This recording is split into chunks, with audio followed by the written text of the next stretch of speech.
Copyright disclaimer under Section 107 of the Copyright Act 1976. Allowance is made for fair use for purposes such as criticism, comment, news reporting, scholarship, and research. Fair use is a use permitted by copyright statute that might otherwise be infringing. Non-profit, educational, or personal use tips the balance in favor of fair use.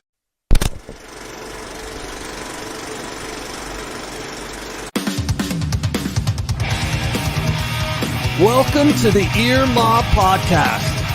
I am your host, Chaz Stumbo.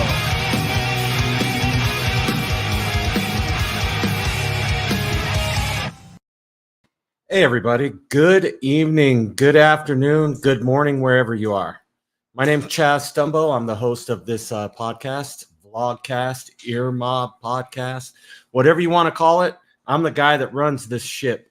So today, this evening, we're going to talk to someone that reached out to me, and I find this subject really interesting, and I don't know a whole lot about it, so I'm going to be learning right along with you guys. So I want to take this time to bring Joe West onto the podcast. Hey, Joe, how you doing this evening? Good. How are you? I'm great. First off, thank you for coming on. I really appreciate you. Thank you for having me. Yeah, I just really appreciate you donating your time to come on and talk with me. And you're going to be the teacher tonight. You're going to kind of teach me about this stuff. I know a little, but I know that there's so many aspects of this and so many different areas of it that you're going to help me sort my way through it all. Okay. So do me a favor. Just give me a little intro on yourself, a little bio, and tell me about yourself. So, as far as like my abilities and everything, I've been talking with spirits and having my guides pretty much since I've been on this planet.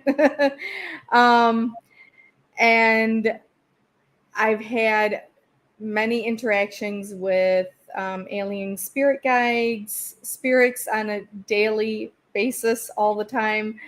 And for me, it's just very, very normal to talk to spirits.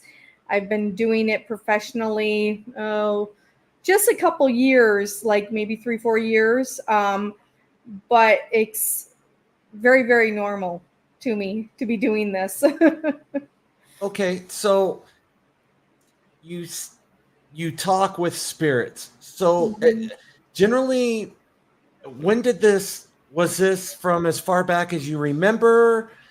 Or did it just start happening? I know some people, some mediums, their gift comes into being after they've had some sort of like traumatic accident, such as a near-death experience or something like that. Was that the case for you, or do you just as far back as you remember having these gifts? Like, did you have imaginary friends when you were a kid, that type of thing? Yeah, so and that's the thing is it's hard to say because like when you're a kid, most kids do have imaginary friends, so but I can say that I have always felt like I've had a gift within me, even from a child.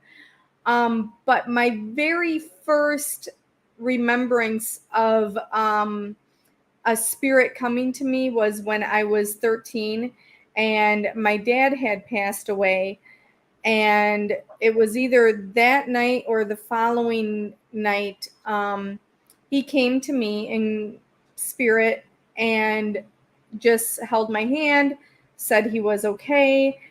And like I said, I was only 13 at the time, and I must have screamed out in my sleep or something because my mom came running into my bedroom and she's like, "What's the matter? What's the matter?" And I said, "Dad was just here."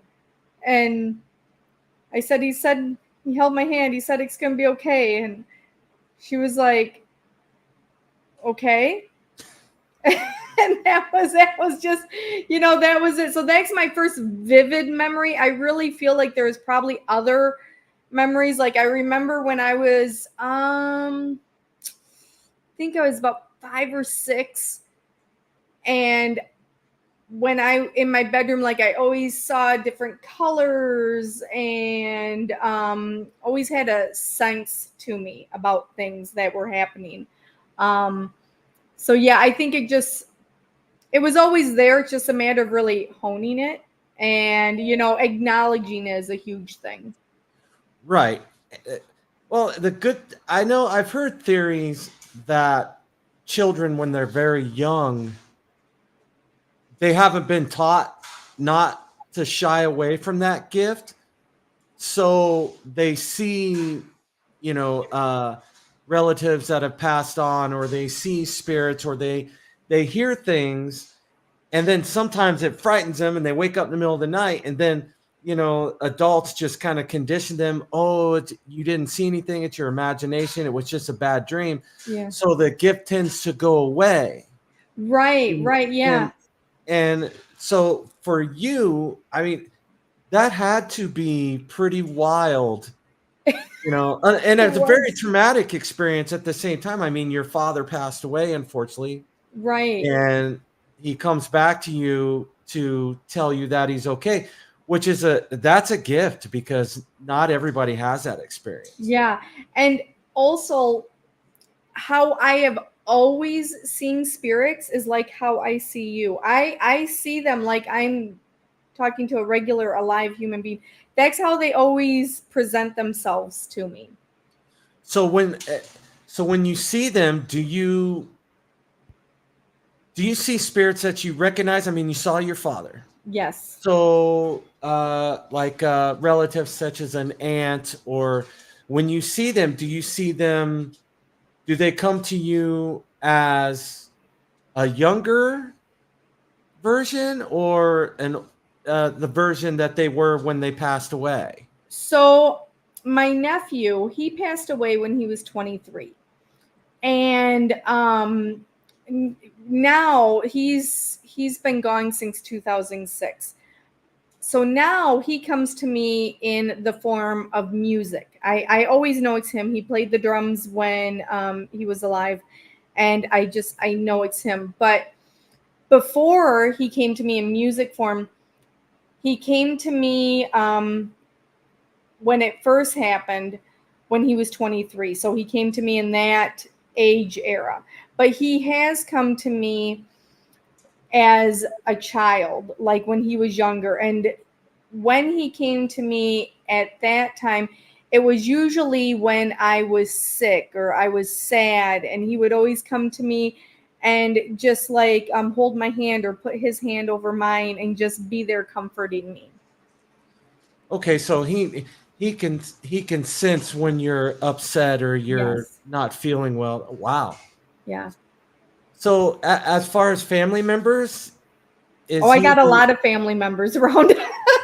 Okay. Wow. So you see them just as you're seeing me on the screen, the other side of the screen. Yes.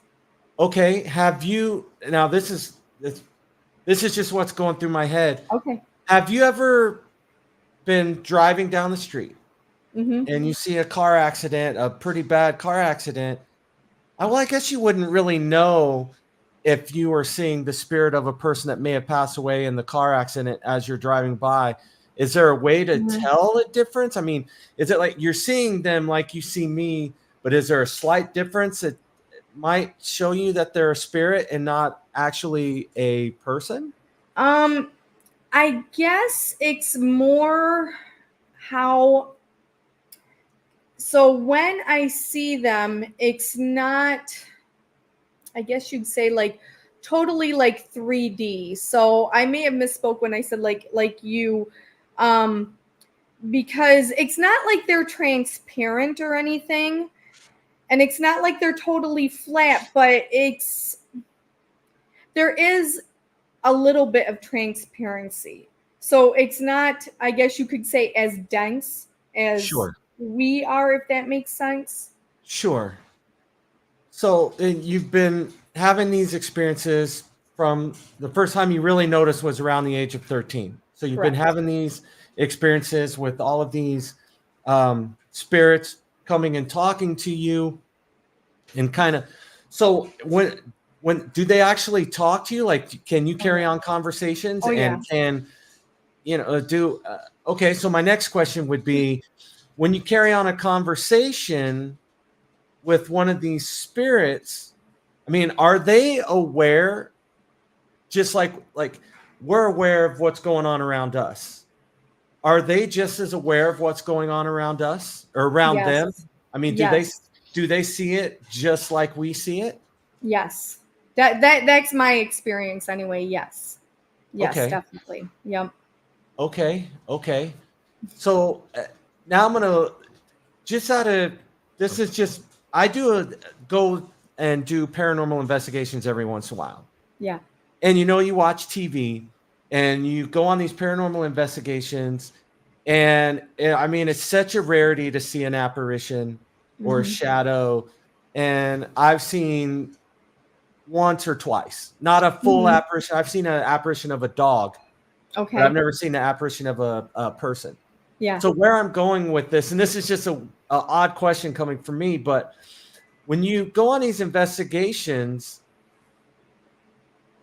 it seems like a lot of times the best you're going to get is like a knock on a wall or something like that. So my thought has always been, are there rules to communication from the other side? I mean, I'm sure it takes a lot of energy to make a noise, but is there a reason that they sometimes, they don't talk to you through EVP, but they just, you ask for, hey, is anybody here? And then they knock on the Right. wall. I mean, There- I just always thought it's great. I Yeah. riled up. I just always thought that I wanted to know if there were rules, or, I mean, that's kind of an oddball question and you may not have the answer for it, but I just always wanted to know if there were certain kind of rules.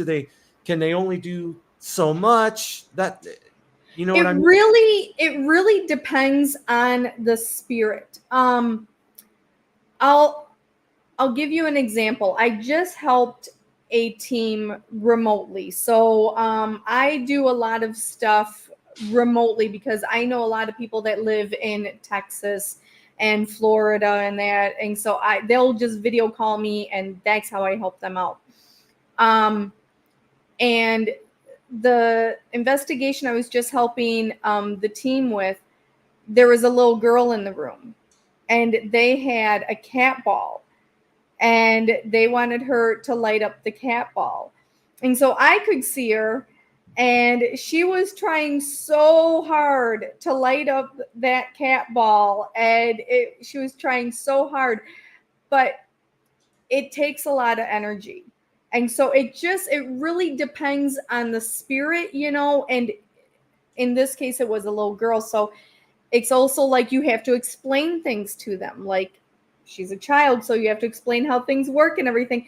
And sometimes they don't always have the energy. It depends on their age. So this one was a little girl. It also can depend on how they passed. If they passed traumatically, like let's say with cancer or something like that, and they are not going to have that type of energy. Also, it can depend on how long they've been gone. If they have been gone a long time, they may not have that energy. That's been my experience, is that sometimes the longer that they've been gone, they don't have the energy. The other thing with that is, if they really want to get a message through, they will get a message through. Somehow, some way, they will get that message through if they want you to know it. Fair enough. That makes sense. I mean, especially if it's a younger child. Do you remember without getting into too specific, but do you remember the age of that little girl? I think she was 6. Okay, so she's a little girl. Yeah. So she might not be able to comprehend how to do everything.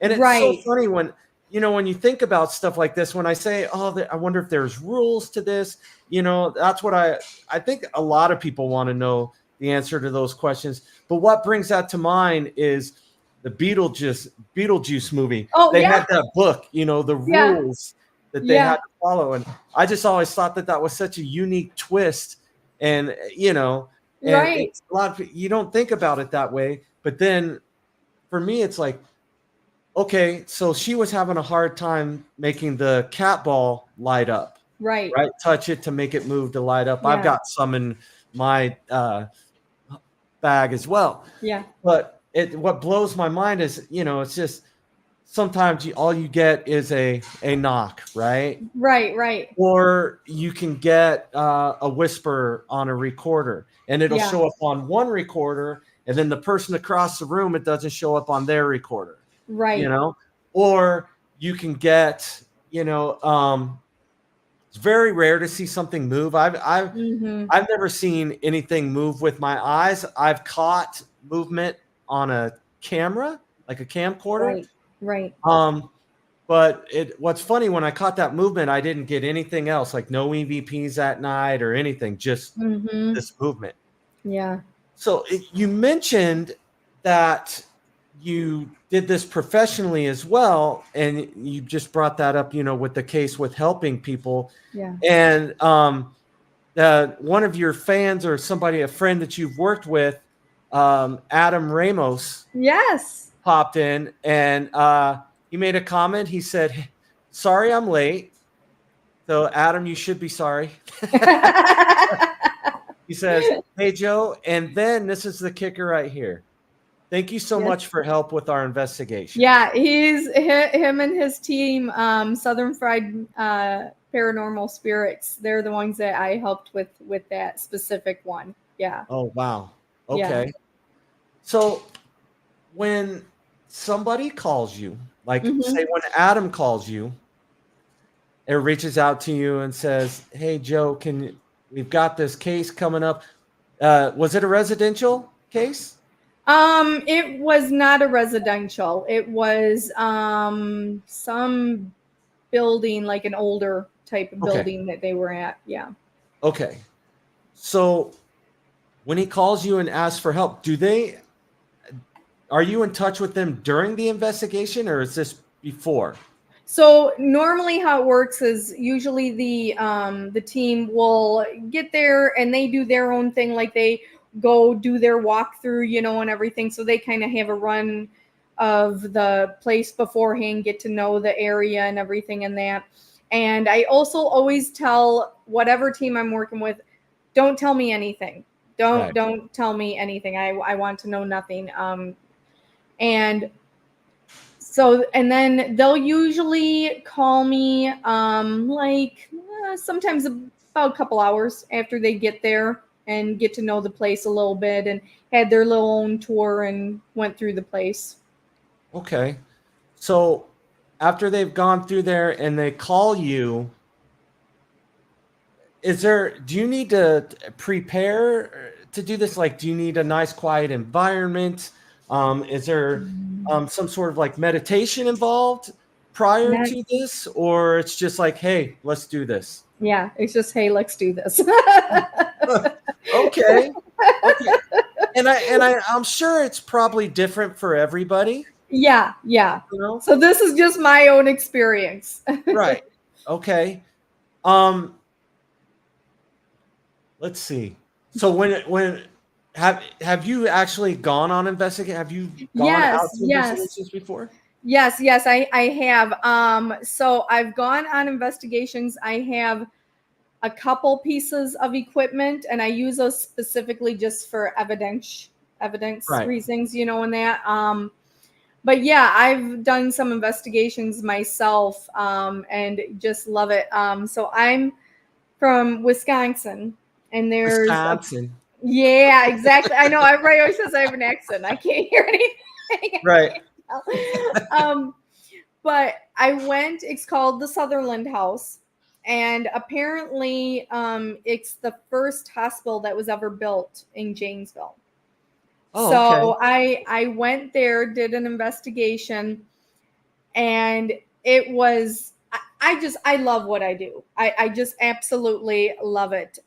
So went there, and it was neat because as I got my stuff in there and that, and then when he's like, well, I want to show you something before we go in. And we went around the house, and he said this is where they did the surgeries, was in this outside area. And that I said, oh, that's cool, because that's what I was kind of seeing and sensing. I said, and I saw the carriages were pulling up from there. And he goes, oh, he goes, because that's where the carriage house used to be. Oh, wow. Yeah.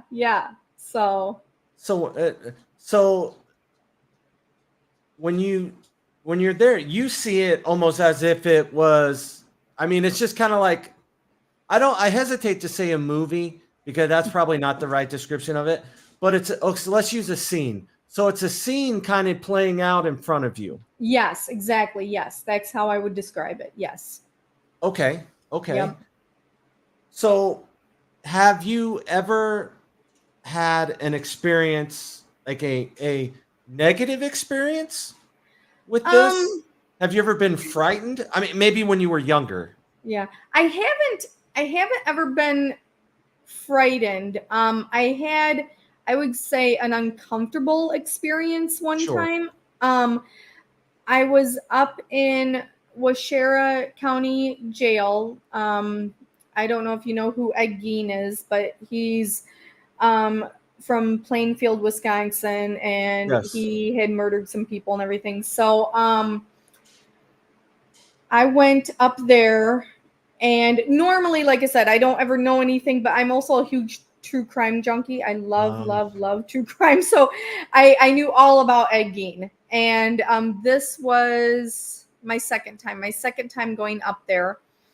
And I was up there with Nick Simons and Aaron G. Thompson from 28 Days Haunted. There were some other people, other teams and whatnot up there. And we were in what was called the doctor's office. And I think Nick had his EVP or K2. I don't always know all the equipment. But he had one of the pieces of equipment, and we're asking, do you want us to stay? Do you want us to go? And it was like going back and forth. And then he said, I don't know. Somebody said, well, maybe they want Joe to stay. So he says, do you want Joe to stay? And it just lit up. So they're all like, okay, bye. So they leave me in the room. And I felt Mary Hogan was there, and she very much felt trapped, like her spirit was trapped in that area. Okay. And then I felt Augusta, Egg's mom, was there, and she had her hand on the back of my neck like this and was just putting pressure on my neck. She did not like the fact, because I was trying to release Mary from that specific area so her spirit could be free, and she did not want that. She wanted complete control over Mary because she felt like Mary had just ruined her son, ruined the reputation of him and everything else. Well, if I remember right, he kind of ruined his own reputation. Yeah, definitely. Yep. And was his mom not a nice person in real life? I don't know much about him. I recognize the name. Was his mom not a nice person? Yeah, she was not, to my knowledge, she was not a nice person either. Very religious, very like strict religious and that. Right. So yeah, they had a very odd relationship, him and his mom. So she's very strict and very religious, but yet she doesn't want you to release Mary so that she's not stuck there anymore. Yeah, she felt very, very, very controlling. Well, I mean, she was obviously, being that religious, she was probably overly controlling of Ed. Yes. Back in the day. Right. And I'm not a huge true crime. I just never got into it. So I don't know a lot about those stories at all. You know, like I said, I recognize his name. Yeah. So was Ed's spirit there at all? Yeah. The very first time I went up there, and I was giddy like go out. Like I was just like, I'm gonna go there, so excited. Right. And went to the jail cell where he was being held. And I saw him right away. He's like on the bed, sitting there, legs crossed, like how women cross their legs, Sure. smoking a cigarette and everything. And I was able to touch the knife and everything. And he was all like looking at me, smiling, and he's like, come on, go on, touch it. You know you want to touch it, touch it. So I did. Oh, I wow. touched the knife and everything. And then when I was in the jail cell, I was standing in front of him. So he's sitting on the bed, and he ended up pinching my butt 3 times. But it wasn't like a man grabbing a woman's butt. You know, Right. like it was more like a childlike manner, because it was like little pinches, 3 little Right. pinches like that. And I remember afterwards I had told someone what had happened, and they're like, "Well, that doesn't sound like Ed." And Right. I told them, you know, what I just said to you. And the biggest thing with that is when you're doing any type of investigation, don't go in with a certain stereotype or a certain mindset with things, because you never know how people really are. You know, otherwise, Right. if you go in with a certain mindset, you're going to be thinking, oh, this is what I should expect. And you want to go in totally open-minded. Right. And that's where it comes into play, that when you're going to places, you don't want to know what's going on. Exactly. Right. Exactly. Yes. And yes. you do see a lot of that on TV, you know, with some of these shows like the Dead Files, or another one was the Holzer Files. They, you know, they had her on there. And so when you always hear, and I always hear that a spirit, if it was a mean person in real life, it's a mean person after they've passed on. But you hear that from people, and I mean, that's just a guesstimate. You know, nobody knows that for sure. You have a better idea. Right. Yeah. You know, it just depends. When I'm engaging in a spirit, I want to know them. I want to know, well, why is it you feel this way? What's going on with you? And a lot of people are like, oh, it's a spirit, like, you know, it's like, yeah, but why? Why are they saying this? You know, Right. I guess I'm kind of like the therapist of it, you know. Right. That's my thing, is I want to know, well, why did they feel this way? Why are they saying this? What's going on? And that, so it really depends. And it's really interesting because another team I work with, one of my first investigations with them, we were talking about spirits crossing over. And she had said, well, I know that, you know, there's holy water and this and that, and the Lord's Prayer. And she says, I was wondering if you knew how to do all that. And I kind of chuckled, because that isn't how I do things. Sure. And that's what I told her. I said, that isn't how I work, because this is how I view it. Let's say you do want to get rid of a spirit, or you want to cross them over, however, whatever it is you want to do. If that spirit was an atheist in their lifetime, do you think they're going to care about holy water? Right. You know what I mean? So just because that's out there doesn't mean that that's going to work for that spirit. Right. Yeah. Well, that makes sense. Yeah, and I mean, maybe that spirit is looking for someone and they can't find it, and maybe that's why they're angry. So that's why you want to get to know that spirit and find out, well, what's going on here. Right. And I'll let you in on a little secret. My wife is a little sensitive as well. And so she doesn't always go with me when I go to places, just because she kind of knows what we're in for. Right. And if she goes, I'm not going to be able to go there, it's going to really mess with me. Right. You know, and so she doesn't go. But she had posted a comment here, and you were talking about going in blind, and she said she likes to go in blind as well. And for me, that makes all the sense in the world. Right. And if I'm going to a place where I've seen on TV, you know, I watch the episode before I go in so I get a little bit of history and everything. So I kind of know what I'm walking into Right. because I don't have the gift that you guys have. Right. Right. You know, you more so than her, but I don't have that gift. So I've got to have notes, you know, I've got to have Right. Yep. stuff in my head, Right. you know, and so she always gets, she's like, I can't watch this. I don't want to know what's going on. Right. You know, and in a couple of weeks, and right around a month from now, we're going actually, because we're in Utah. Okay. So we're going back down into Nevada, and then we're going up to the Goldfield Hotel. Okay. And Goldfield. And so she's been there before, but never been inside the hotel. Okay. And there's a bunch of stories going on about what could be in that hotel. And you know, I don't want to tell you anything in case I Right. call you. Right. Exactly. I don't want to tell you anything. You already Right. know where I'm going. So Right. you know, it's probably, I should have thought that through a little bit better. That's okay. You don't have to worry about it. I don't ever Right. look anything up. Okay. The Google's not on the radar here. Right. Okay. So do you pick up on feelings too? Are you an empath in that sense as well? Like if there's, Yes. you know, you see a spirit and there's an overall sadness, do you start to feel the sadness? I mean, has it become Yes. overwhelming to you as well? Yes.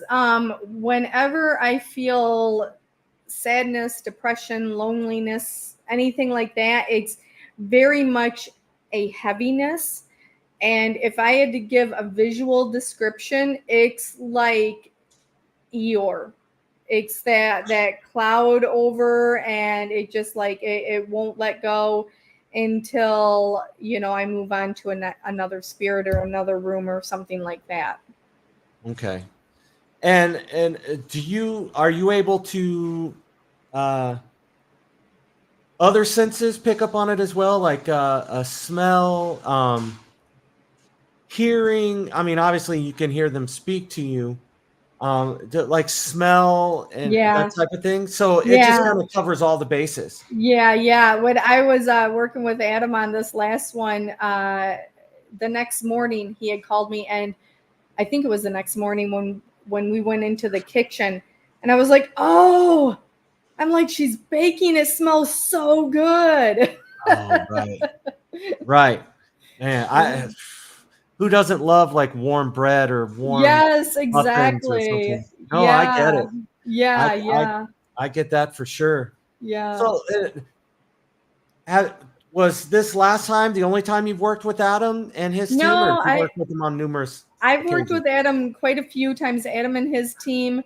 And then Twisted Souls Ghost Encounters, I've worked with them. There's been quite a few other ones. Those are the two primary ones that I've worked with. So Okay. And how long have you been working with teams? Like how long have you been doing this with? oh, let's see. Probably about the same time I've been doing it professional. I'd say a couple months after I started doing that. Yeah. Okay. Yeah. So have you ever say you're into true crime, Yes. right? So Yeah. I don't know if you like watch TV, you know, like you know, another, or like 48 hours or what, you know, whatever those shows are, Yeah. you know, you watch those shows and you're watching it on TV, and then something just comes to you, you're like, that's not how that's what happened. So, or you're listening to a true crime podcast and you're hearing the story. I mean, do spirits from those type of things ever come to you, or is that just kind of a completely separate thing? I haven't had that. Actually, no, wait. There was one I was watching. Oh, what was it? It was on a Netflix show, I think called The Worst Roommate, I think is the name of the show. Okay. And it was a woman was talking about her sister had passed, and her sister was like getting a hold of me and wanted to pass on a message, but this was like the sister had passed years Right. ago. So I had like no idea. I did reach out to someone because there was a comment. I think I tried to look up the sister's name on Facebook and whatnot, Right. but I didn't get any luck. And the thing is with that, it's really tricky because you got to be respectful. I Sure. mean, you got to Right. be respectful. You got to be tactful. You can't just go up to family and be like, hey, your sister's getting a hold of me and she says this, Yeah. I mean, And the first thing they're going is, who is this crazy person? right, exactly. Yeah, So and I mean, yeah, I can understand that. I mean, you might have this information for somebody that yeah, only they're going to know, and they're looking at you like, well, how do you know this information? right. So yeah, so usually whenever anything like that happens to me, what I try to do is if I do find someone, I just will friend them or they will friend me, and then I just do like casual conversation, Right. for a while, and once I get the feeling like I can sense that they may want to ask me something, I'll just be like, hey, anytime you want something or whatnot, don't be afraid to just ask. Because Okay. sometimes families just need closure too. Right. And I was looking here in the comments as I'm kind of scrolling through as you're talking, and I don't know if this person knows you. She's watching on YouTube right now. Okay. And her username on YouTube is GKS. And I saw that one. I don't know if I don't think I know that one. okay. Yeah, she just says that she'd love to talk with you sometime on a one-on-one basis because she has questions. Her mom passed away in 2010. Her sister just passed away from COVID. Okay. And she's very fascinated by the world of the medium, and she's very fascinated by it. And that may be something where GK, if you're watching there, let me know. Do you feel like you're getting signs from your relatives? I know in my particular family, my grandmother, since my mom signs all the time, like change, just like a penny falls out of the sky and lands at my mom's feet from out of nowhere. Yeah. Or my mom will she'll grab something off of her dresser with it being the only thing on there, and she'll come back 2 minutes later and there's a couple pennies laying there.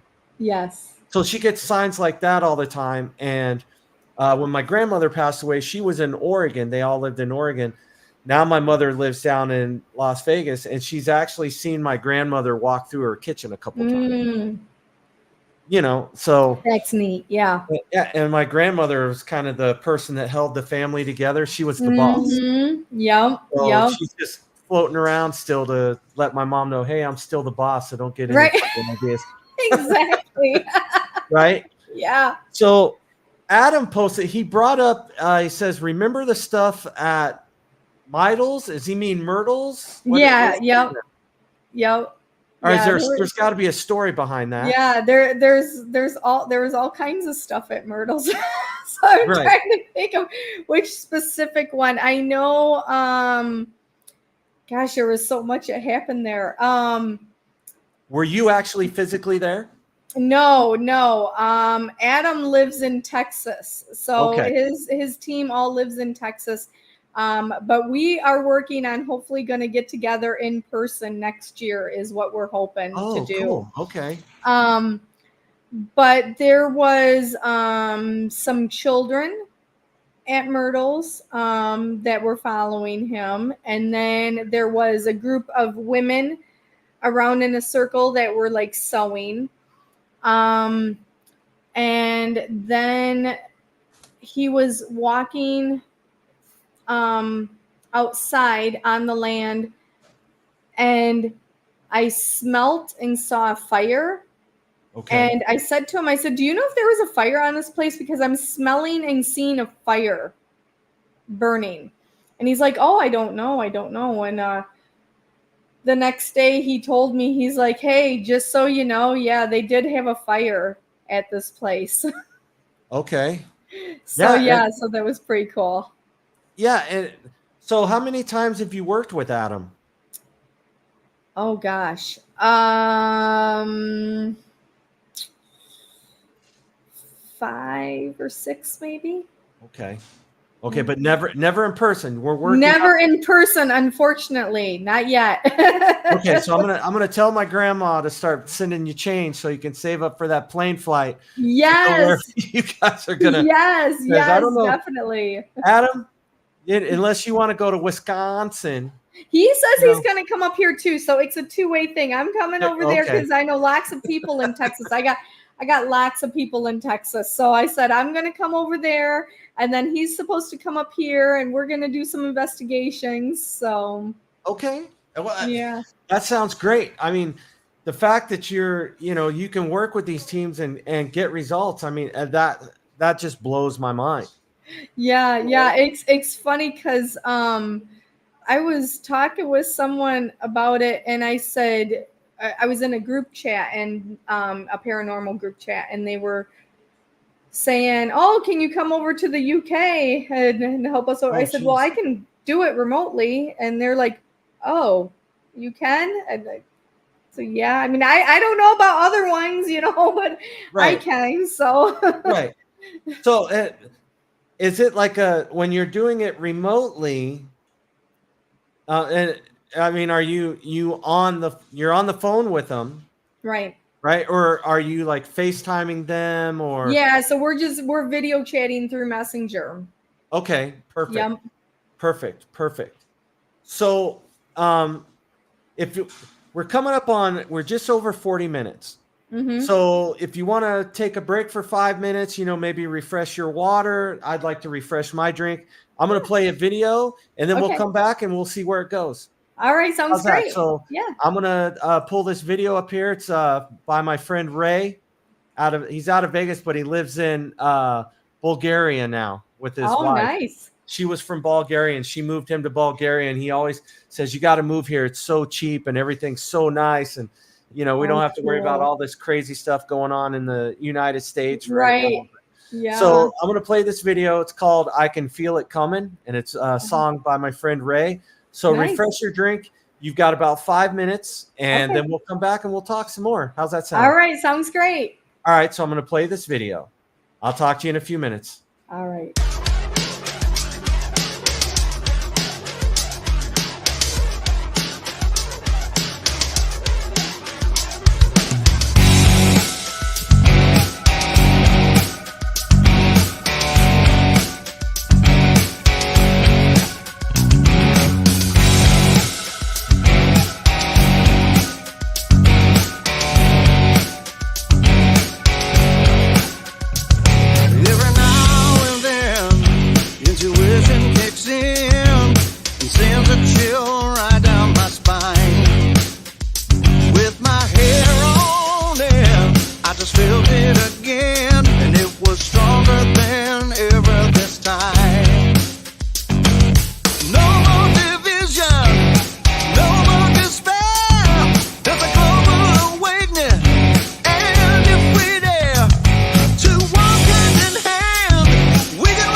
Have broken our trust, and they hide behind a mountain of lies. But that mountain's eroding to a pile of dust, and from the ashes the people will rise, shouting no more division.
It's funny. I never listened to that song before. He has a million songs on YouTube, and one of the ones, it's kind of an acoustic song that I really like. And I'm like, well, I don't want to play that one again. I'll play something different. And I actually like that too. And and he doesn't put out bad songs, but I kind of dig the more of the rock and style of that. Yeah. Too. Yeah. So I want to start this segment off by saying thank you we had you scheduled for next month, but the gentleman that I had scheduled for tonight, my friend Earl, he's came down. He's got real bad ear infections. Mm-hmm. So he's just under the weather, and he called me today. I'm going to urgent care, and I'm like, okay, man, no problem. Right. So I reached out to you, and I want to say thank you for taking the time to say, okay, no problem. We can do tonight. And I know you're super busy because we were kind of struggling to find some times there, but I know you're super busy. And again, thank you for donating your time. Oh yeah, no problem. So you do it professionally, like helping people out, like, helping out these teams and everything. Have you ever been called in to help law enforcement? No, I haven't done that. There was an investigation that I was helping with the team in Florida. And whenever I do readings or I'm helping on a team, whatever it is, I always say everything that I see, feel, hear, you get it all. Right. And so I had said to them, I said, I really feel like this is a cold case. I really, really do. Right. And so I just gave them all the information that I had, and it was very interesting because later that night, they ended up running into a private investigator. And so they ended up giving him all the information and everything. And he's got some stuff with the case, but not like anything totally concrete. So. Okay. And so did the information that you provide them, did that help him at all with the case? Was he even working on that case? He wasn't. And that's the thing, like how they just came upon him. Like I don't even know like how, I mean, there in my world there's no coincidences. so I was like, well, obviously this was meant to be. Right. So but I did give the team a last name of the spirit gave me a last name of the person that had done this to them and everything. So I gave that to them. They gave it to the PI, and there is a family with that last name in the town, So as soon as I heard that, I was like, oh, So now he's got to, do some digging. Like I said, there's got to be concrete evidence on that. Sure. Wow. Yeah. You think you're getting away with something. I did this something really bad, and there's no way anybody's going to find out, and then you come along. Yeah. It was very surreal. Oh, I bet. Me. It was very surreal. I was like, whoa, okay, all right. Wow.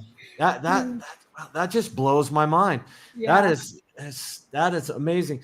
So do people come to you for readings? I mean, I don't know if you do that. I know there's, some people do, some people don't. Yep. Do people come to you for readings? Yes. So I do tarot, I do mediumship, I do past life readings. And I'm always willing to try out something else new. If somebody comes up to me, hey, have you ever done this? And if I haven't, I'll be like, no, but you want to be a guinea pig, Right. Sure. Sure. So, so I do tarot, mediumship, and past life. Okay. And so when somebody comes to you and says, hey, can you do a reading for me? What goes into that? How does that work? I mean, So I know with that it could be different every time, and I'm sorry, I'm trying yeah, to. I Hope I'm just not the painting you in a main box. thing is that wherever it is I'm working, whatever space, I just have to make sure that that space is clear of Right. energy, so there's no residue in here, I mean, the spirits that are in my house that I work with on a regular basis, and that they know, they don't bother me when I'm doing my readings and everything. But as far as just the energy itself, I have to make sure that that's all cleared up, and that I'm in my own good mind space, and my energy and my aura is all good. That's the biggest thing for that. Okay, so you mentioned that there are spirits that you work with consistently, like over and over. Are these relatives, or are these like uh, spirit guides? I mean, you mentioned when you first came on that there could be like some alien Yeah. entities, so that takes it in a whole other direction. Yeah, that's I mean, usually what I do. right? And I mean, I've got my alien shirt on, Oh yeah, but yeah. So um, I have 6 spirits in my house that are here on a regular. okay. Um and it's my mom, my husband's grandpa, grandma, my nephew, my great grandpa Carl, and then um there will be like a random one, and I do have another spirit in here that's all I know is that I think he's Jamaican, because I know he does like that hoodoo voodoo stuff, Right, right. but that's all I get out of him, because when he talks, it just sounds like that's like that. So I can't really get much out of him. He's a very intense spirit. um, but then I also have alien spirit guides that I work with on a regular. And then I have dragons that I work with, and I work with Hades and Persephone too, because I'm also an eclectic witch. Okay, okay. Mhm. So I mean, and there's a lot to draw from there. Yeah. Yeah, Yeah, there's a bomb. that's a, You're right. so you have your family members surrounding you, hmm and you know, you wake up in the morning and you're like, "Hey, mom, Uncle Carl," Yeah, and yeah. so good thing your husband's family liked you when they were alive. Otherwise, Oh they'd yeah. be messing with you pretty good now. Oh yeah. Yeah, definitely. Definitely. Right. So when you have your family around and you have hmm these other spirit guides and these alien spirit guides, and what do you ask them specifically for information, or do they come and just bring you information like out of the blue? No, so when I'm doing my readings, it's just me and whatever spirit is coming through for the client. Right. Um if if there's anything I don't understand, or if I do need help, they just usually will come through. It's not very often that I have to ask, because I've been working with them for so long, and like we're very much connected. So Right. they just know what I need. But usually when I do my mediumship readings, if like let's say somebody wanted to talk to their mom, and their mom does come through, their mom comes directly through, and I just tell them whatever it is that she says. So it's not like third party. Right. Right. Okay. So somebody comes to you Mm-hmm. and their mom passed away. Mm-hmm. And and I'll tell you a little story that's kind of leading up to that. When I was probably about 20 years ago, I think, maybe not quite 20 years ago, my grandfather passed. Mm-hmm. And my wife and I went to see a medium at Mm-hmm. that point. And this was like literally, he just passed away like a week earlier. Mm-hmm. And she looked me right deadpan right in the eyes and she says, "You can't talk to your grandfather yet. He's still in the transition. He's still trying to figure out what's going on. He's okay, Mm-hmm. but you can't talk to him yet." Right. Right. So I had heard about that before, like listening. The person that I'd heard it from was a gentleman by the name of John Lear. If you're familiar with John Lear, he used to be on Art Bell's radio program all the time. He was a big UFO guy, but he had, he covered a lot of bases, and he spoke to Art about how there was something on the back side of the moon, like the dark side of the moon, and that's where everybody's soul went because they had to go through this adjustment period before they could come back as a spirit here on Earth, to watch over people or to speak with you or whatever. So that certain amount of time frame, is that real? Yes, 1,000%. Yes, it's real. Because so the golden rule of thumb is 3 months. And that's what I tell people. I'm like, if I can connect you with someone, but they've had to have been passed for at least 3 months, because just like how we go through a grieving process, they also go through a process. It takes them a while to realize what has happened, where they're going, loved ones. It's a transition. It is very Sure. much a transition for them. And I had done a reading for someone one time, and I did not realize that I think it was their stepdad had passed, like maybe a week before, if that. Right. And I was like, and he was literally like banging on a door, and he was very upset, and he had no idea what was going on. No idea. Very, very upset. And I was just like, and I didn't know at that time, and so, yeah, you have to let them transition, because it can just upset them, upset boundaries. Just, Right. there's just all kinds of stuff. You just don't want to, mess with that. Right. And I remember when, prior to my grandmother passing away, she was seeing a little girl at the foot of her bed. Mm-hmm. And she just took that as it was her little sister, Georgiana, who had passed away. Like, I believe Georgiana was a baby when she passed away. But my grandmother kept telling my mom, that little girl came here again. Georgiana came here again. And I don't know if that little girl had told my grandmother, but when my grandmother passed, she was in a lot of pain, just like arthritis, just really. And she was the one that was the strong person in the family, out doing the yard work, just control, Right. not like overly controlling everything, but she never passed up the opportunity to tell you she was the boss. Right. But she was a good boss, Right, not right. mean or anything like. And it was just tough watching her,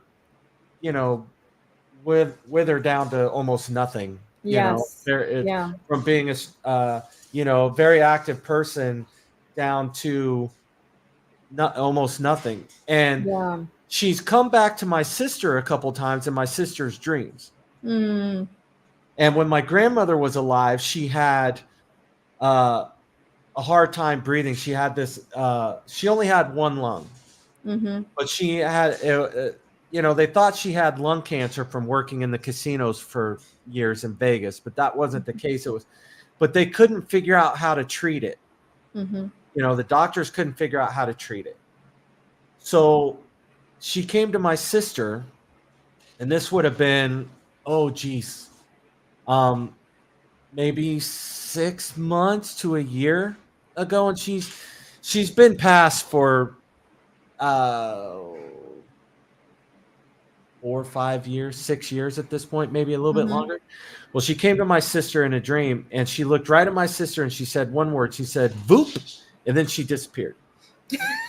So my sister's like, "What the hell?" So my sister, of course, wakes up, starts Googling the word "voop." Come to find out, it's this rare lung disease that all of the symptoms are what my grandmother had. Oh, It's a is very that rare lung disease. wow? Right. That's crazy. Right.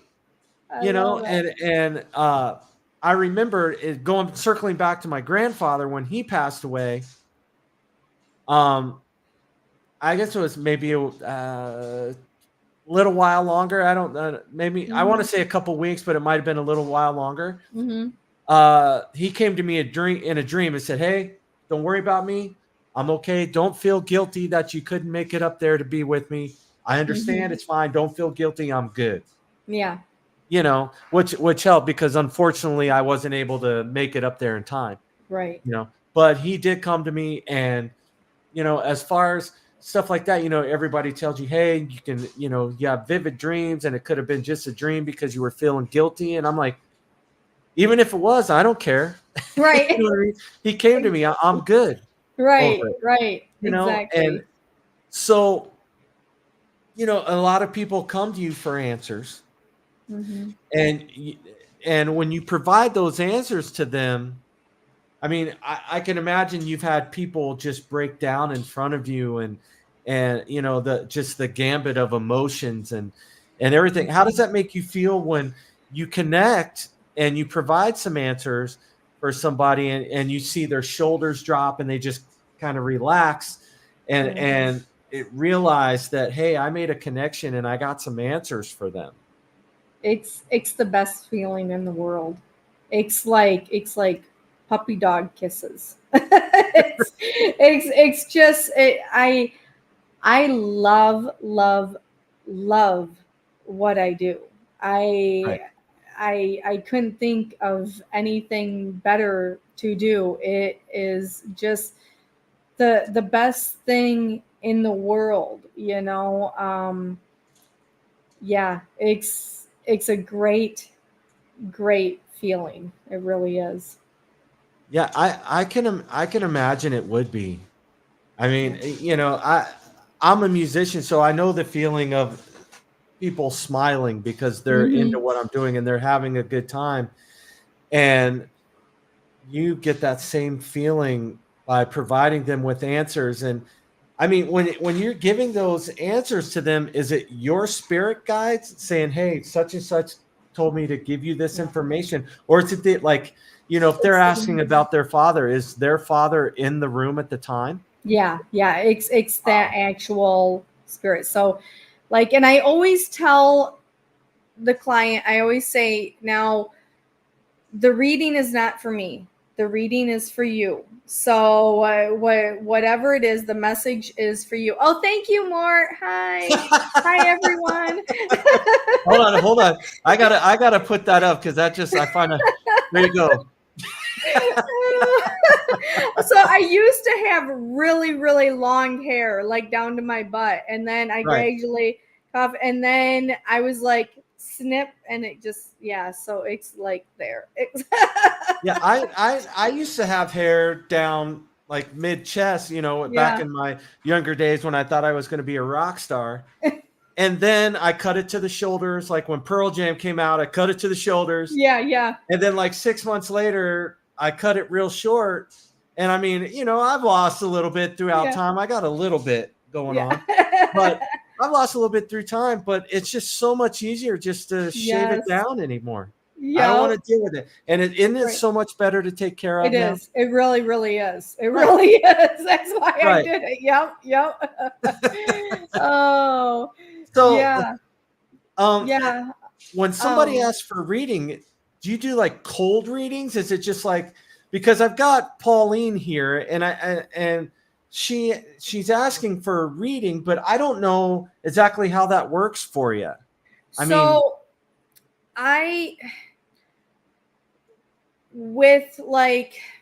With readings, I like to do mediumship readings. I like to do those privately because you don't know what's going to come through. And the other Right. thing with mediumship readings that I always tell everyone is, let's say you there was a relative or a friend or whatever, and you had a falling out with them, Sure. and you didn't talk to them or anything like that, and then they passed, and you want nothing more to do with them.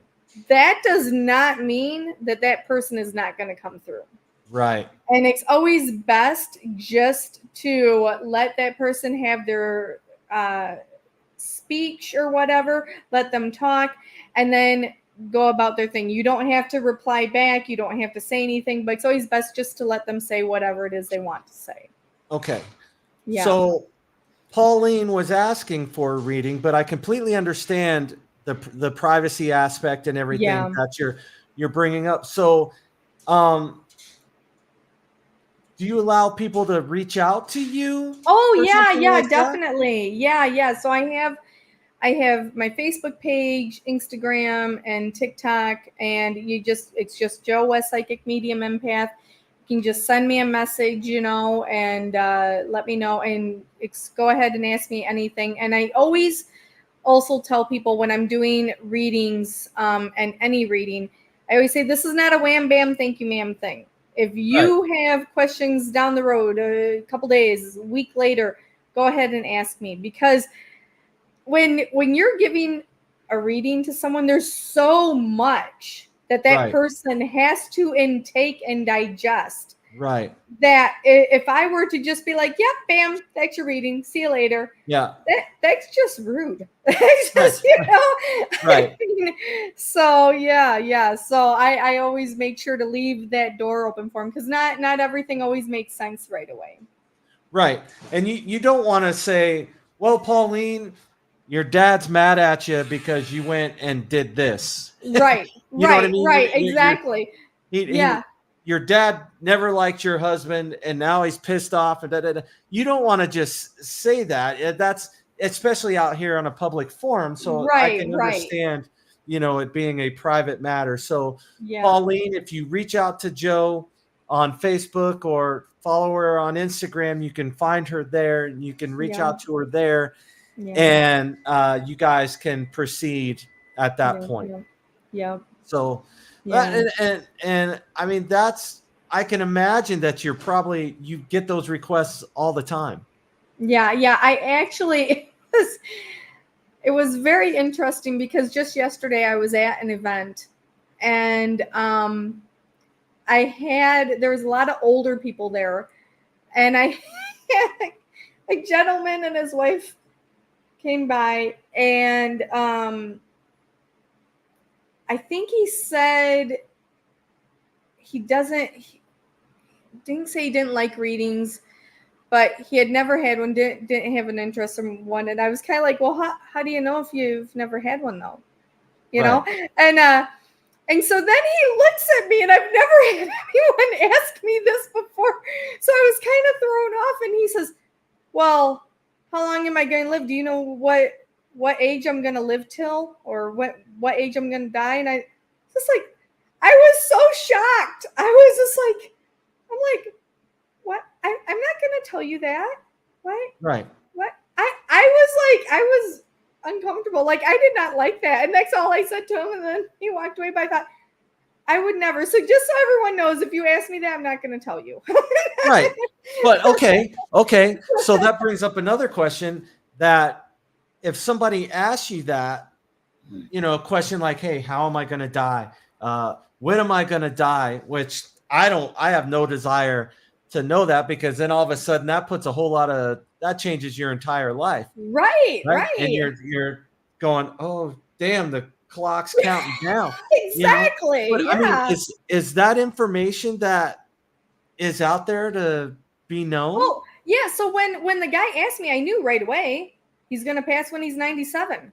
I knew that right away. Am I going to tell him that? No. Right. No.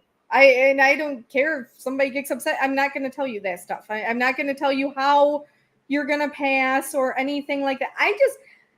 No, because what if it's something traumatic, and then you're, what if you become a recluse or whatnot. If it's an accident and then you don't want to leave your house or something, I don't want to be responsible Right. for And that. that's, yeah, it could change everything. Then you live in fear for the rest of your life.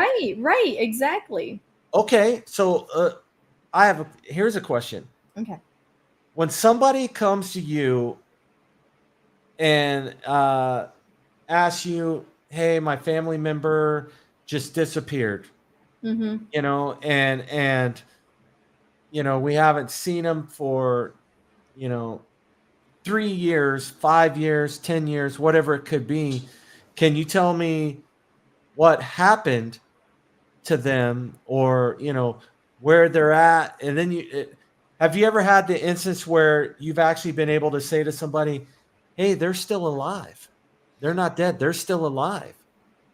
Well, I've had some friends reach out to me who either know someone, it's usually know someone indirectly, like there's a missing persons report somewhere, Right. and that and they'll send me the missing persons thing or whatnot, or I'll happen to just scroll through and I'll see it. And I had actually just reached out to a friend of mine because I saw her post, and it's always a very much an easy feeling for me to say to someone that I just don't think that person is alive anymore. I do not like saying that. I really Yeah. don't. But I told my friend, I said, well, I'm gonna tell you, I don't think he's alive anymore. And then Right. she's like, I don't think he is either. Let's just hope that we're wrong. Right. So And I mean, they were, probably wasn't the answer they wanted to hear, but they already Right. knew it. Right. They already had that Right. feeling. They already knew Yeah. it. Yeah. So as far as, doing readings and getting bombarded with, your family members around you and everything, does it take a physical toll on you? And, because people talk about like a paranormal hangover, like they go Mhm. somewhere and, there's activity going on there, they reach a certain point in the night where they're just completely drained, or they wake up the next day and they feel like a bus hit them. And I think a lot of that's adrenaline from just being in that Yes. situation and just, hyper focusing on everything, and just, Yeah. I think a lot of that wears you out and you just don't realize it. But Mhm. doing readings and does this gift take a toll on you physically? It definitely can, and it depends on how many spirits come through, what their frequency and vibe is, how their presence is, if they're controlling or if they're very dominant. And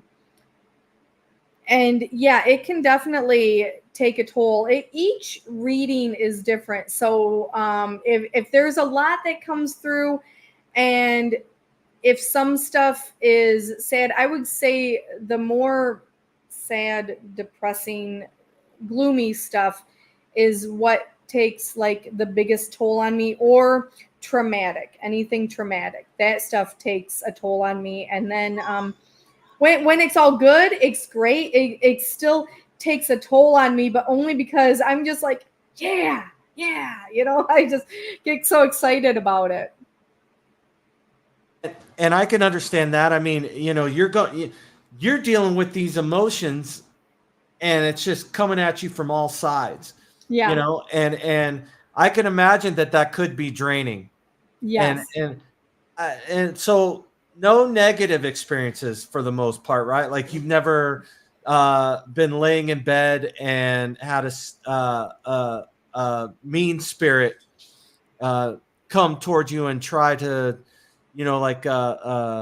choke you or drain your energy or anything like that. I did one time. Okay. So there was 2 times. The one, I don't know what it was. And this was the only time that this has ever happened to me. It was like a black mist similar to like fog. And it was in the corner of my bedroom. And that kind of freaked me out just because I did not know what it was. And it seemed like it was floating kind of towards me, going towards me. So I just started saying the Lord's Prayer because I didn't know what else to do. And then it finally like went away. And then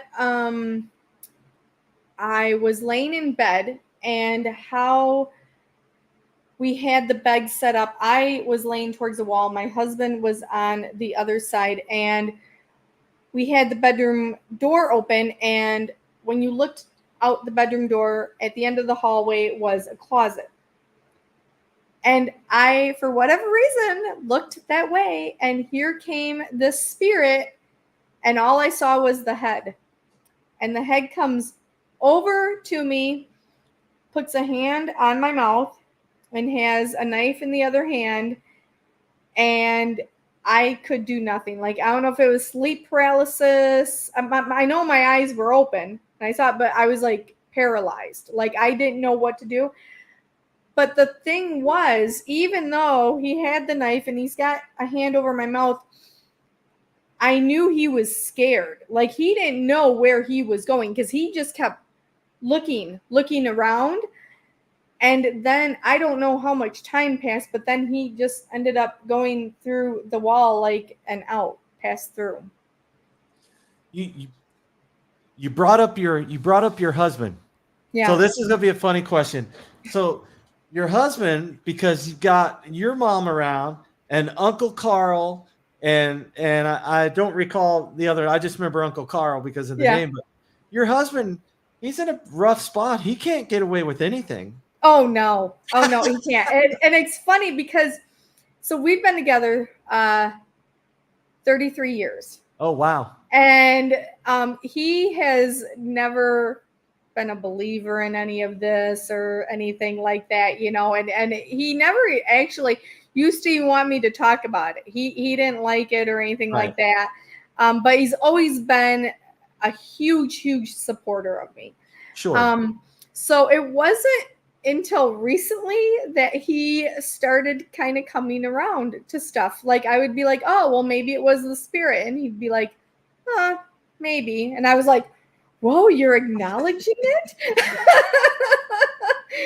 Wow. So he's definitely coming a long way because my spirits usually don't mess with anything in the house. But there was one time where I always like it colder in the house and he doesn't. So I would turn the heat down to 68. He always wanted it on 70. And that night he's like, will you please just leave the heat on 70? And I thought, okay, fine. I'll leave it on 70. And the next day when he was at work, he sent me a message. He's like, thanks a lot for turning the heat down to 68 after I told you not to. And I'm thinking, no, I'm pretty sure I didn't. I'm pretty sure I did. So I sat at the kitchen table and I had my Spirit Box app that I was going through because I thought I want to get some evidence of this. And so I said, hey, good morning, spirits. I was wondering if any of you happen to have messed with the thermostat last night. And before I was even finished asking, I hear this laughter.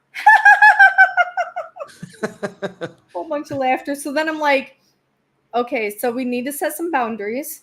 Right. There's no more touching the thermostat or anything like that. And then it was like dead silence. Yeah, and it was, I literally felt like I was punishing a child. Like they knew, you know, I could feel like they were like, okay, we're being scolded. We can't do this anymore. Right. And I mean, you have them around you all the time. So, I mean, there could be some spirits here that I just can't see. Yeah. You know, around me. So if any of my family members are around me, the bathroom is off limits. So when I go in there to take a shower, I don't need you staring at me, Grandma. All right, I'm just we're setting boundaries right now. Grandma is not allowed in the shower or in the bathroom when I'm taking a shower, or anybody else for that matter. You are not allowed in the bathroom when we're Right. taking showers. So so let's touch real quick on your alien guides. Okay.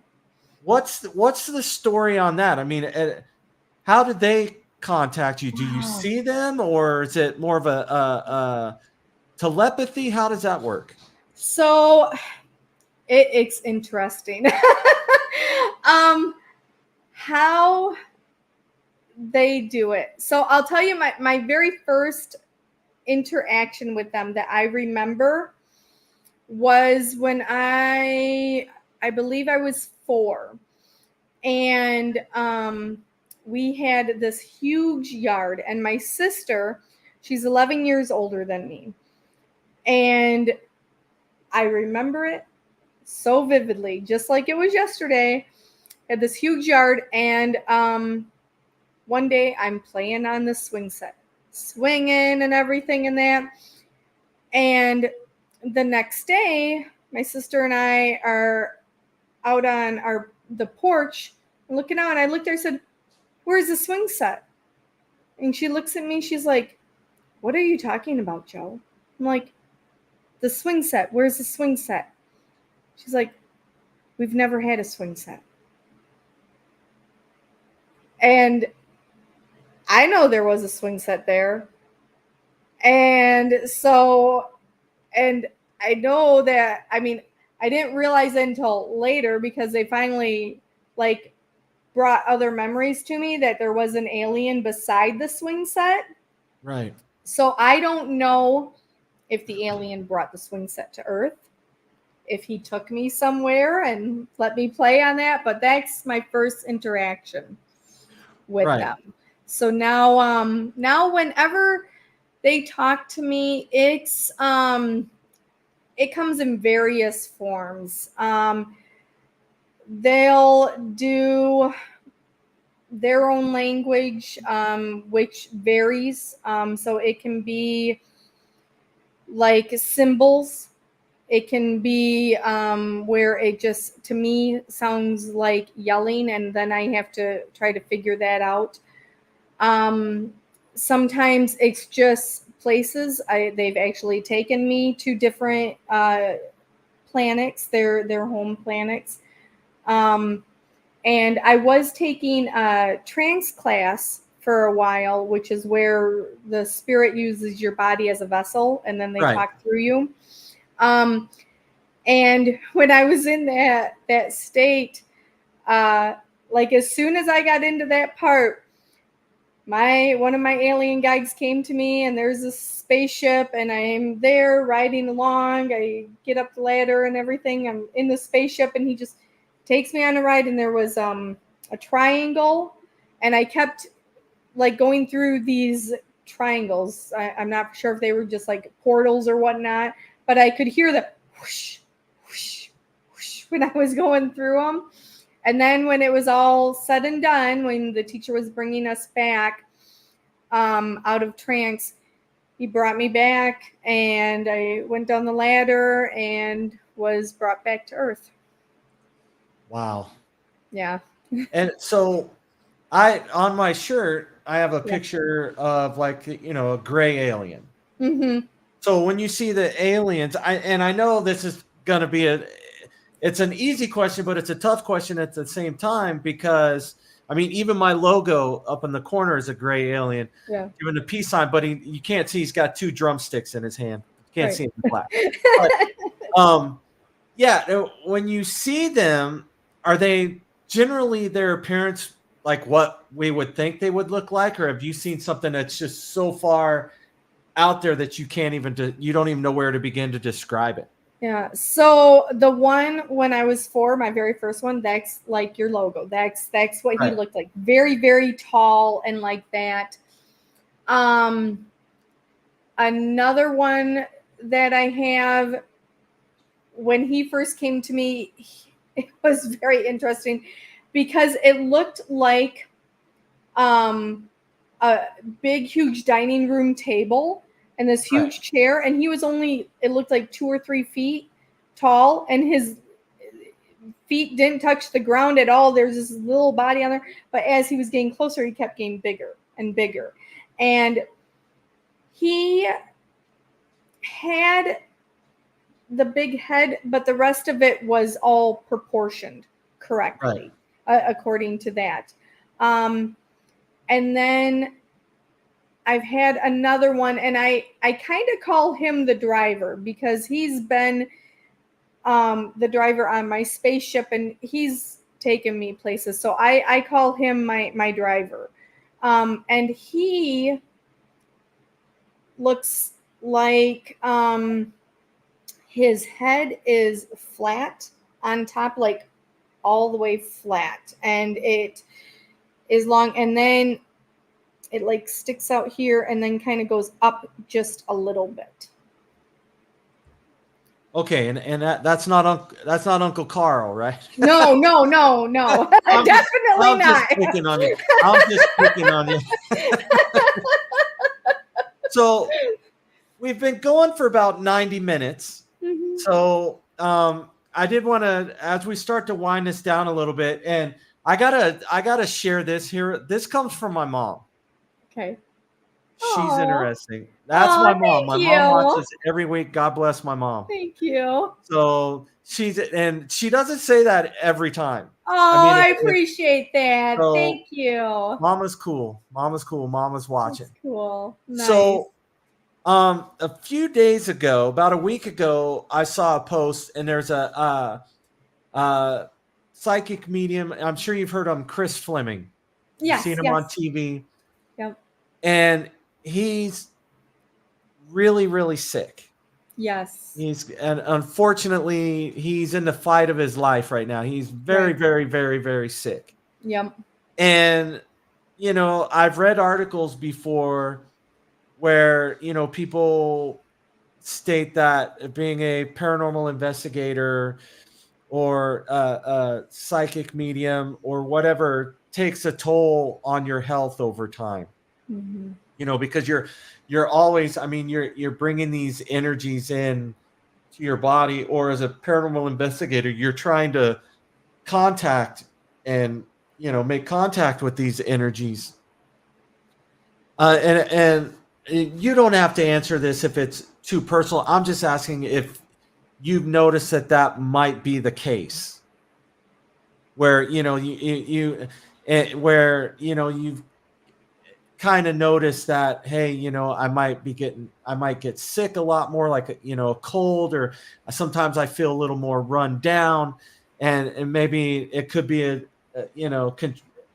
doing the work that you do might contribute to that. If you're doing it nonstop, especially like what I do, the readings and all that Right. stuff, the mediumship and that, the mediumship itself takes more of a toll on you, no matter what. That's been my experience.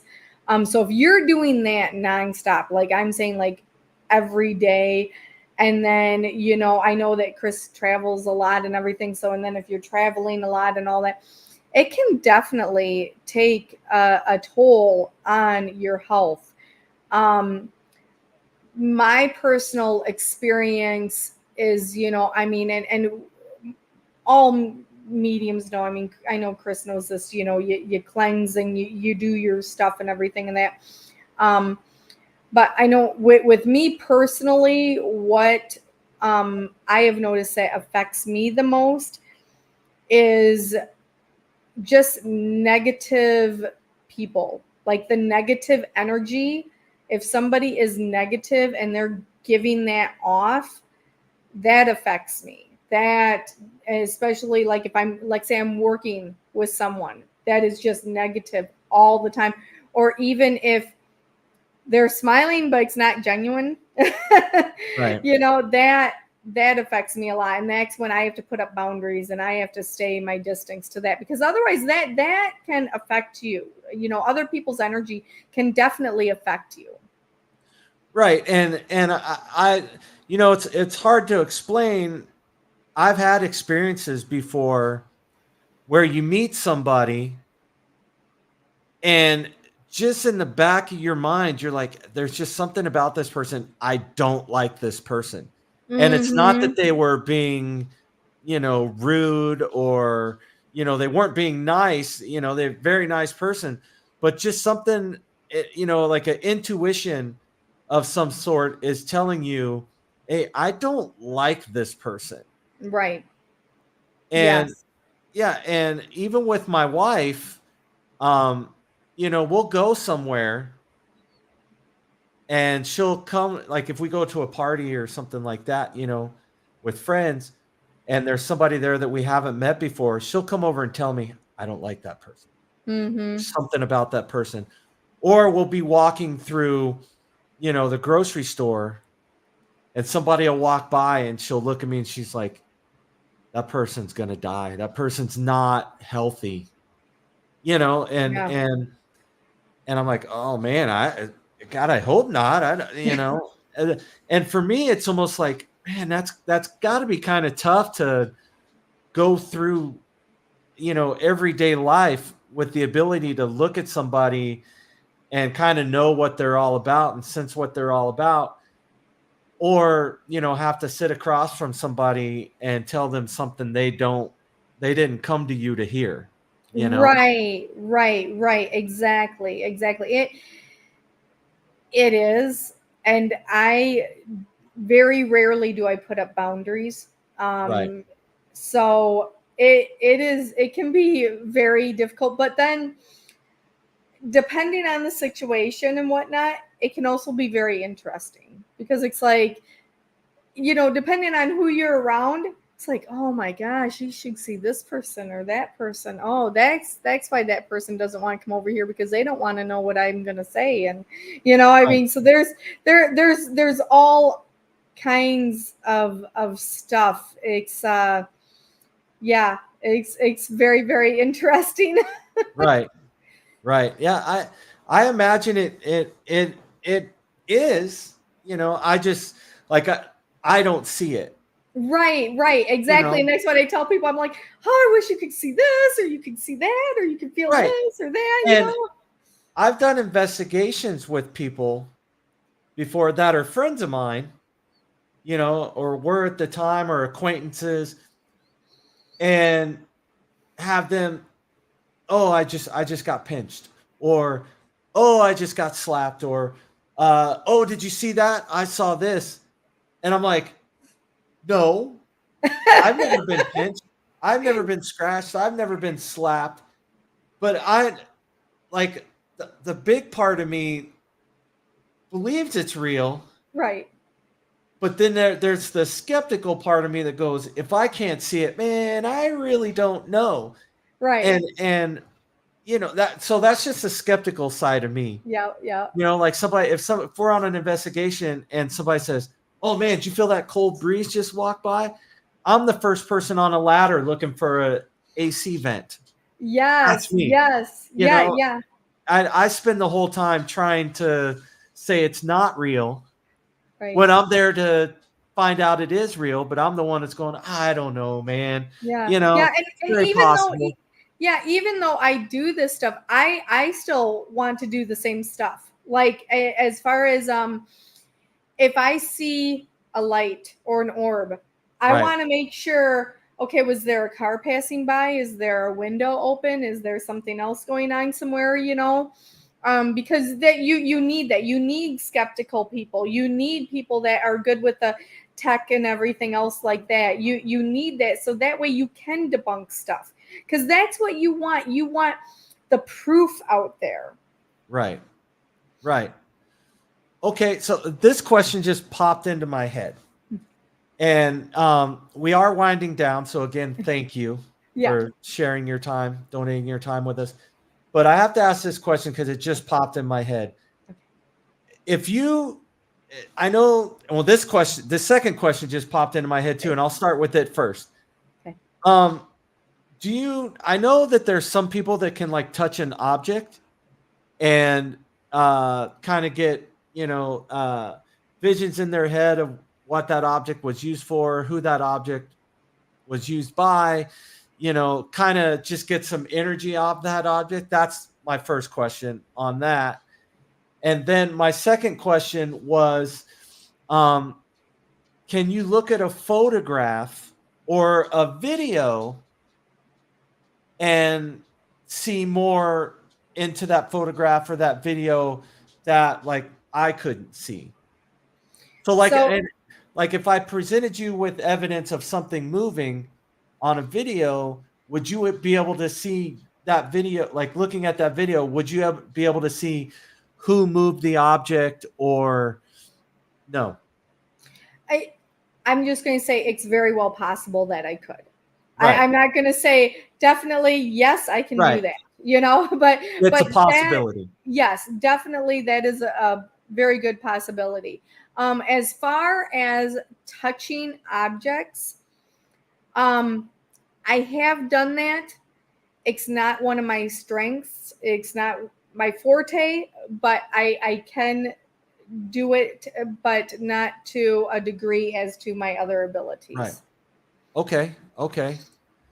Yeah, I don't. Those questions somebody behind me just smacked me in the back of the head and said, "Ask these two questions." There you go. All right. Stop, Grandma. Stop it. So, Joe, this has been awesome. Oh, This thank has you been so awesome. much. I always get a little nervous when, especially with something like this, because I don't know a lot about it. I don't have the gift. My wife does to an extent, but and which means I don't get away with anything, which is fine. I'm not really doing anything I shouldn't be doing. Right. I'm a pretty boring person. Being a drummer and musical entertainer, I'm a pretty boring person off the stage. Mhm. But this whole thing fascinates me. Mm-hmm. And there was such a million questions going through my head, and I'm trying to narrow them down to what I want to ask that I might think other people would be fascinated by and want to know. Yeah. And I just want to say thank you. You are so welcome. Thank you for having me on. It's been an absolute pleasure. And hopefully we can do it again sometime. And Yes. hopefully if my wife and I go on this trip, I might be reaching out to you. Yeah, sounds great. All right. And thank you, Joe. Again, tell everybody where they can find you. Like, I know Pauline wanted a reading. Yeah. But, where can she find you to reach out to you? I'm on Facebook, Instagram, and TikTok, and it's just Joe West Psychic Medium Empath. Okay. Beautiful. Yep. Well, Joe, thank you so much again. It was my pleasure having you on. It was so much fun. Great. And hopefully we can do it again soon. Yes. And I'm probably going to be giving you a call. That sounds great. All right. And I'm going to let your friend Adam leave us with this comment. What a great show, y'all. Yeah. Well, Adam is in Texas. Yes. Hey, Adam, do me a favor. Go down there in the big thicket and look for Bigfoot for me, will you? Oh, we've talked about that. Adam and I plan on going to find Bigfoot. So he's got to go down there in the big thicket. We've talked about that. Right. So, all right, Joe, you have a good night. And yes, I will send you a link to everything if you want to share it. Again, it's on Facebook. Yep. We did Facebook Live. It's on YouTube. Again, thank you so much. And I look forward to talking to you here again real soon. You have a good night, Joe. Sounds good. Thank you. You too. Bye-bye, everyone. Yes, ma'am. Take care. Wow. That was so much fun. She is a riot. Joe, you are a riot. Thank you for answering all my silly little questions and helping me to clear up in my head exactly what this is all about. And again, everybody, you can find her on Facebook. You can find her on Instagram.